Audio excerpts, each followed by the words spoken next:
የቅዱስ አማኑኤል ቤተሰቦች በጌታዬ በኢየሱስ ክርስቶስ ፍጹም ሰላም የአክብሮት ሰላምታዬን እያቀረብኩላችሁ ካለፈው ቁጥር 2 የቀጠለውን ቁጥር 3 ትምህርታችንን የዮሐንስ ራእይ ምዕራፍ 12ን ከቁጥር 1 ጀምሮ እስከ ቁጥር 17 ያለውን አንድ ባንድ ምስጢራዊ ትርጉሙን በእግዚአብሔር ቅዱስ መንፈስ መሪነት እያየነው ነው ለመማማር እንጀምራለን ማለት ነው። ካለፈው ቁጥር 2 ያቆምነው ልጇም ወደ እግዚአብሔርና ወደ ዙፋኑ ተነጠቀ በሚል ነው። ቀጣይ ቁጥር 3ን የምናየው ሴቲቱ 1260 ቀን በዚያ እንዲመግቧት በእግዚአብሔር ተዘጋጅቶላት ወደ ነበረው ስፍራ ወደ በረሃ ሸሸች ነው የሚለው። አሁን ሴቲቱ ያላት ማንን ነው? እኔ ኮሜንት የጻፉልኝን ግለሰብ ወገኔን ቤተሰቤን የምጠይቃቸው በዩቲዩብ ላይ ይህንን ኮሜንት የሰጡኝን ማለት ነው። በዚህ ራእይ ከመቤታችን ውጪ ስለ የትኛዋ ሴት ነው የተጻፈው?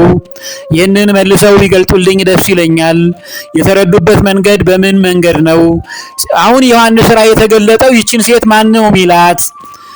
ምናልባት ስለ ሴት የተጻፈውን በዮሐንስ ራእይ ምዕራፍ 17 የተገለጠውን ይሆንን? እርሷ ሴት የተባለችው ሌላ ሚስጥር አላት።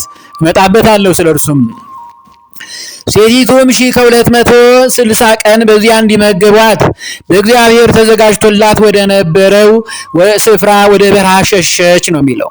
ሴቲቱ የሚላት እመቤታችን ቅድስት ድንግል ማርያምን ነው። 1260 ቀን ማለት ወደ ወር ስንተረጉመው 42 ወር ይሆናል።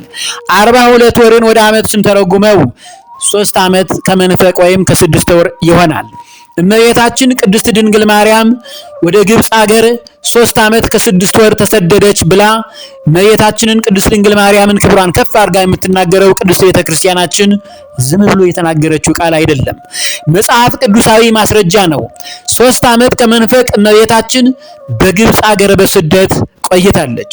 ይህንን በሌሎች ቤተ እምነት ያሉት ወገኖች ያውቁታልም ይረዱታል ብዬም ተስፋ አላደርግም፣ ግን እውነቱ ይሄ ነው።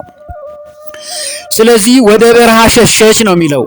ኮሜንት የጻፈልኝን ግለሰብ ግን አሁን ይቺ ሴት ማን እንደሆነች ይገልጡልኛል። ዮሐንስ በራእዩ ስለ ስደቷ መከራዋን የገጠማትን ክፉ ተግባር በነኮቲባ በሄሮድስ ምክንያት ረሞጫው ፀሐዩ ያቃጠላት ወደ ግብፅ ሀገር የተሰደደችበትን የአሸዋው ግለት ውሃው ጥማቱ ብዙ መከራን ከልጇ ወዳጇ ጋር ዋጋን ከፍላለች። የመዳናችን ምልክት ምክንያትም ናት። ስለዚህ እናስተውል።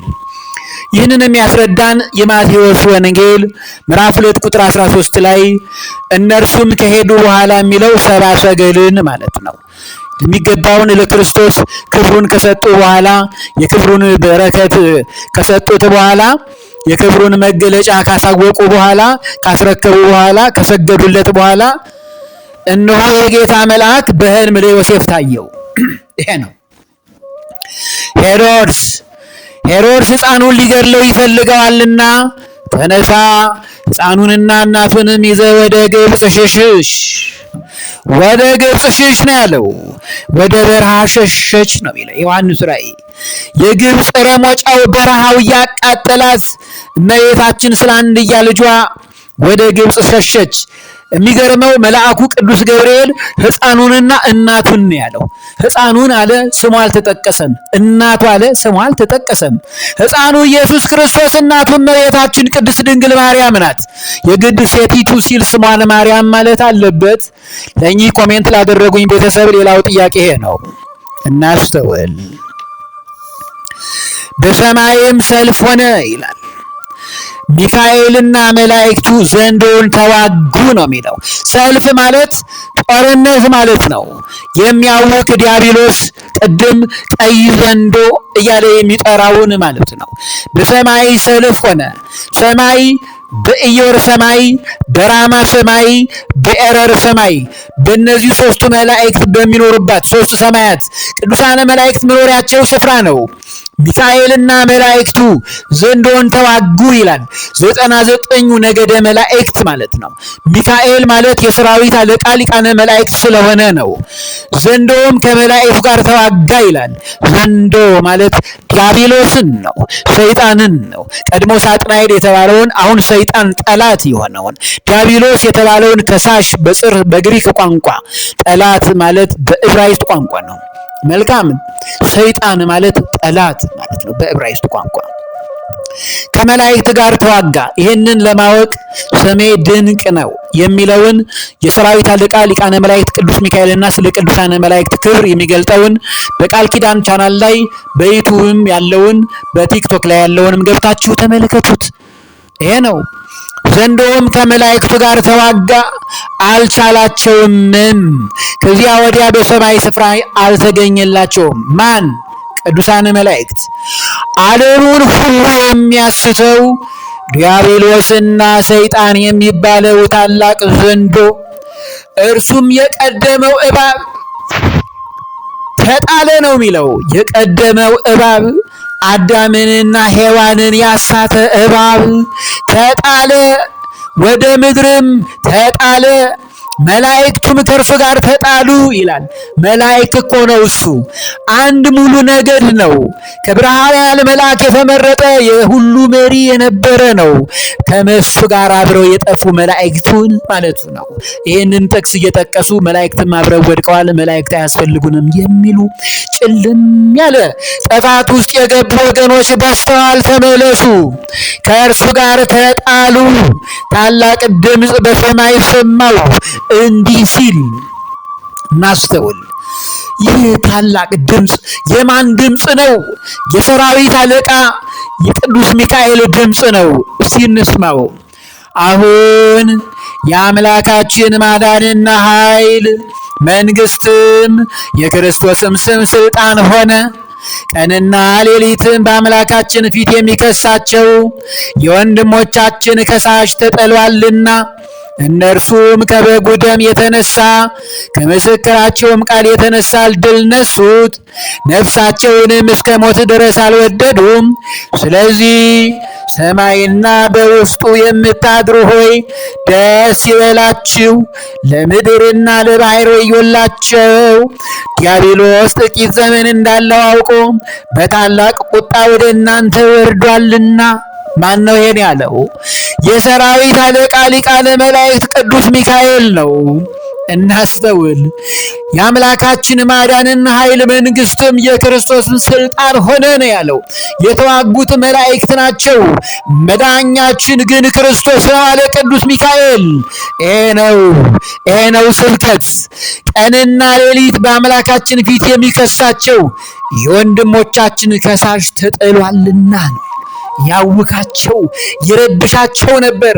ጸሎታቸውን በስርዓት እንዳያደርጉ አዋኪ ካለ እኮ ችግር ነው።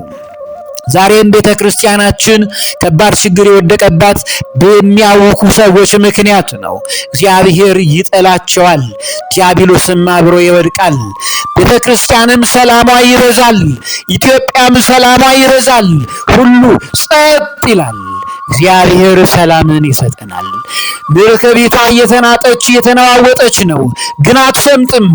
ንፋሱም ማዕበሉም ጸጥ ይላል። ክርስቶስ ይችላል። የቅዱሳን መላእክት አምላክ ይችላል። እግዚአብሔር ይመስገን። እነርሱም ከበጉ ደም የተነሳ ከምስክራቸውም ቃል የተነሳ ድል ነሱት ነው ያለው። ነፍሳቸውንም እስከ ሞት አልወደዱም ይላል።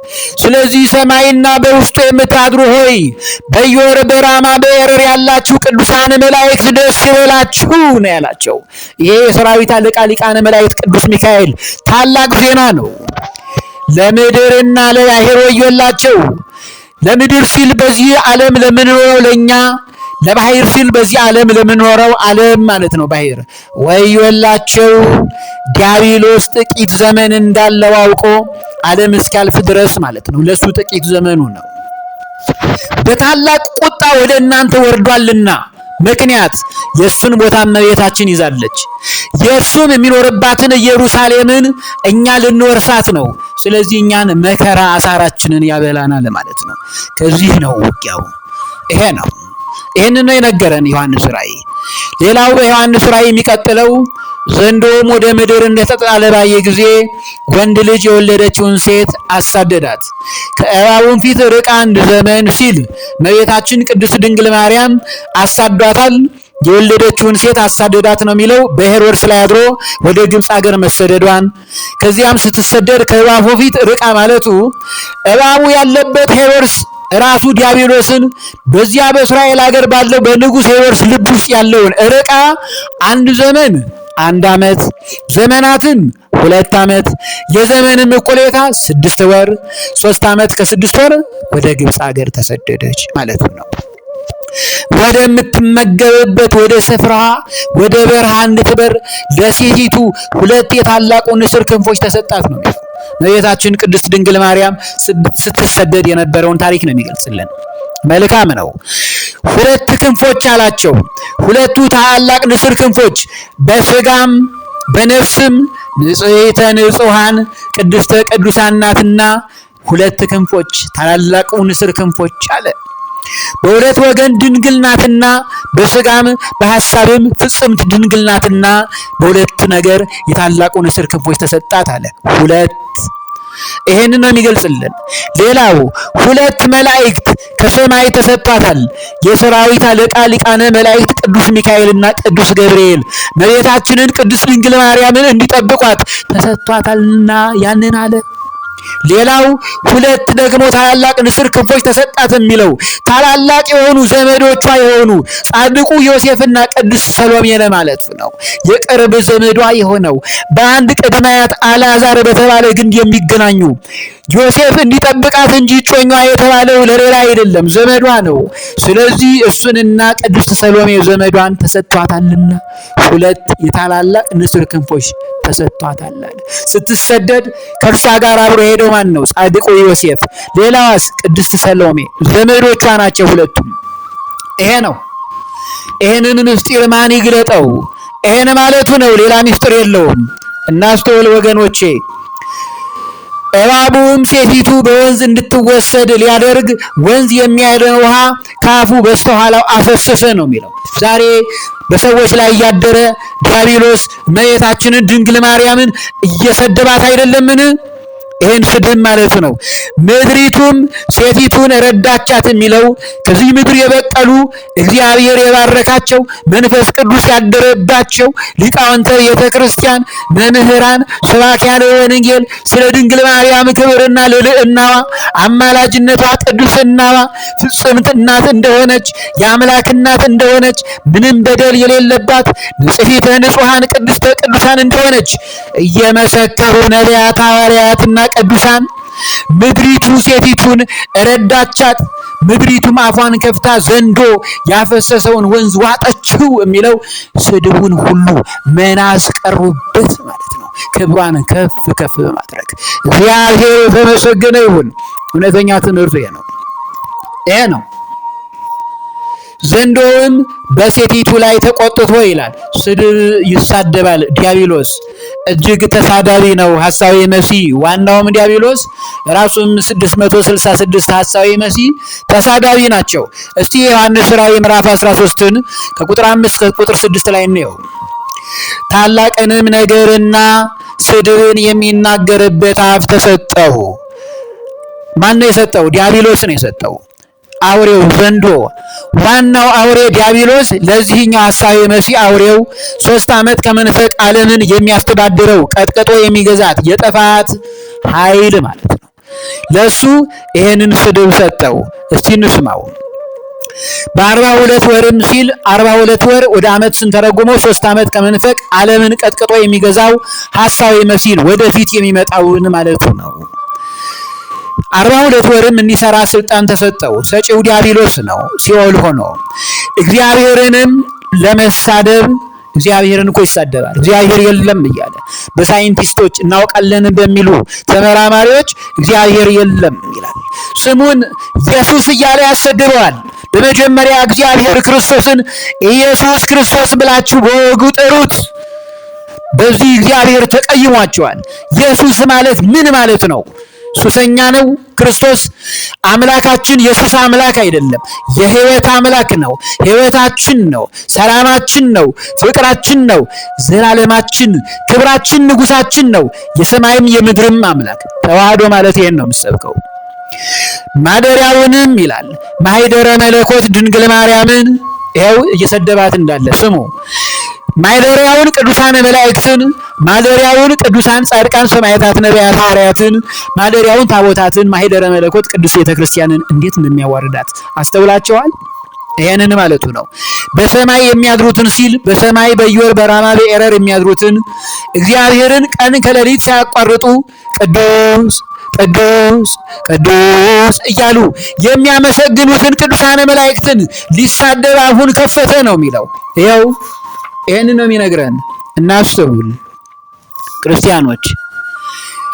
ምን አይነት ትምህርት ነው ብለው የነገሩን እናታችንን በዚህ መልኩ ይህን ትምህርት እዚሁ ላይ እናቆየዋለን። ቀጣዩን ትምህርት በሚቀጥለው የመጨረሻ ቁጥር 4 ትምህርታችንን እናየዋለን ማለት ነው። እዚሁ ትምህርቱ ይቆያል።